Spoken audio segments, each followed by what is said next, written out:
Magandang araw. Sa video na ito, tatalakayan natin ang buod ng ika-15 kabanata ng Nalamit Tanggiri ni Dr. Jose Rizal na may pamagat na ang mga sakristan. Pag-aaralan din natin ang mga mahalagang pangyayari, tauhan, tagpuan, talasalitaan at aral, mensahe o implikasyon na matatagpuan sa kabanatang ito. Makinig at manood ng mabuti dahil marami kayong matututunan mula sa kasaysayang akdang ito ni Rizal. Simulan na natin. Sa kabanatang ito, ipinakilala ang magkapatid na sakristan na sina Crispin at Basilio, mga anak ni Sisa.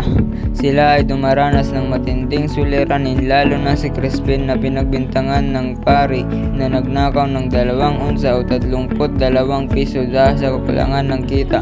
Hindi niya kayang bayaran ang binibintang sa kanya. Hiniling ni Crispin kay Basilio na tulungan siya magbayad, ngunit tumanggi si Basilio dahil kailangan din niyang tulungan ang kanilang ina. Sa kanilang pag-uusap, ipinahayag ni Crispin ang kanyang kalungkutan at pangungulila sa ina, pati na rin ang takot na maranasan ang mas matinding parusa mula sa mga pari. Habang nag-uusap ang magkapatid, biglang dumating ang sakristan mayor na nagalit sa kanilang pinag-uusapan. Pinagmulta niya si Basilio at hindi pinayagan umuwi si Crispin hanggat hindi na ibabalik ang nawawalang salapi. Nang mga tuwiran si Basilio, lalo siyang napahamak at pinilit na umuwi ng 10 oras ng gabi, isang mapanganib na oras para sa isang bata. Samantalang kinaladkad ng sakristan mayor si Crispin, narinig ni Basilio ang pagdaing ng kapatid at nawalan siya ng pag-asa na matulungan ito. Dahil sa matinding pangamba at pagkalugmok, nagdesisyon si Basilio na tumakas mula sa kampanaryo gamit ang lubid ng kampana. Dumako naman tayo sa mahalagang pangyayari sa ika-15 kabanata. Pinagbintangan si Crispin ng pagnanakaw ng 2 unsa ng pare.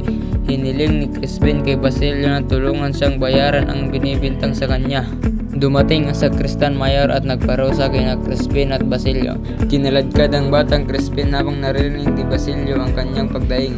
Nagdesisyon si Basilio na tumakas mula sa kampanaryo gamit ang lubid ng kampana. Mga mahalagang tauhan. Crispin, ang bunsong anak ni Sisa at kapatid ni Basilio. Siya ang sakristan ng simbahan at pinagbintangan nagnakaw ng pera mula sa simbahan. Sa kabanatang ito, ginagampanan niya ang papel ng inosenteng biktima. Basilio, ang panganay na anak ni Sisa at kapatid ni Crispin. Sila ni Crispin ay mga sakristan at tagapagpatunog ng kampana ng simbahan. Siya ay nag-aalala sa kapatid na pinagbintangang magnanakaw. Sisa, ina ni Crispin at Basilio, bagaman hindi direktang lumabas sa kabanata, madalas na iniisip ng magkapatid dahil sa kanilang pangungulila at pagmamahal sa kanya. Sakristan mayor, namamahala sa simbahan at siyang nagparusa kina Crispin at Basilio. Siya ang pangunahing kontrabida sa kabanatang ito na nagpakita ng kalupitan sa magkapatid. Dumako naman tayo sa tagpuan ng ika-15 kabanata ng nasabing nobela. Ang kabanata ay naganap sa simbahan. Ngayon naman ay talakayan natin ang talasalitaan sa kabanatang ito. Sakristan mayor, taong namamahala sa mga sakristan.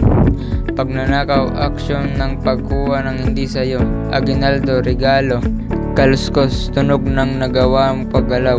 Multa, parusa na bayad sa nagawang kasalanan o paglabag sa batas. Gwardya, sibil, miyembro ng persang militar o pulisya na nagpapanatili ng kaayusan. Unsa, isang uri ng lumang barya na ginamit noong panahon ng Kastila na may mataas na halaga.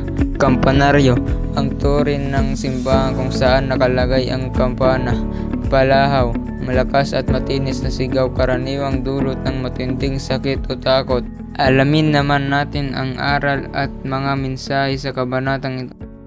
Ang kabanatang ito ay nagpapakita ng iba't ibang aspeto ng lipunang Pilipino. Noong panahon ng koloyalismo, isa sa mga mahalagang mensahe na nais iparating ng kwento ay ang kalupitan at pang-aabuso sa kapangyarihan ng nasa simbahan.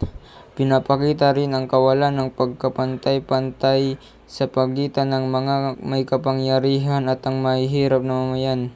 Makikita rin sa kabanatang ito ang magkapatid na Crispin at Basilio na sumisimbolo sa inosenteng kabataan na pinagkaitan ng katarungan at pinahirapan sa kamay ng mga mapang-abuso ang kanilang paghihirap, ay nagpapakita ng kawalan ng pag-asa at pagmamalasakit ng mga nasa poder sa panahon ng kolonyalismo. Ang moral na aral na maaaring makuha mula sa kabanatang ito ay ang kahalagahan ng pagtataguyod ng katarungan at pagtulong sa mga nangangailangan. Hindi dapat matakot sa paglalantad ng katotohanan at pagtutol sa mga mapang-abuso upang maiwasan ang pagdurusa ng mga inosenteng tao. At diyan nagtatapos ang 15 kabanata ng Nalame Tangere ang mga sakristan. Ano ang natutunan mo sa kabanatang ito? Comment your answer.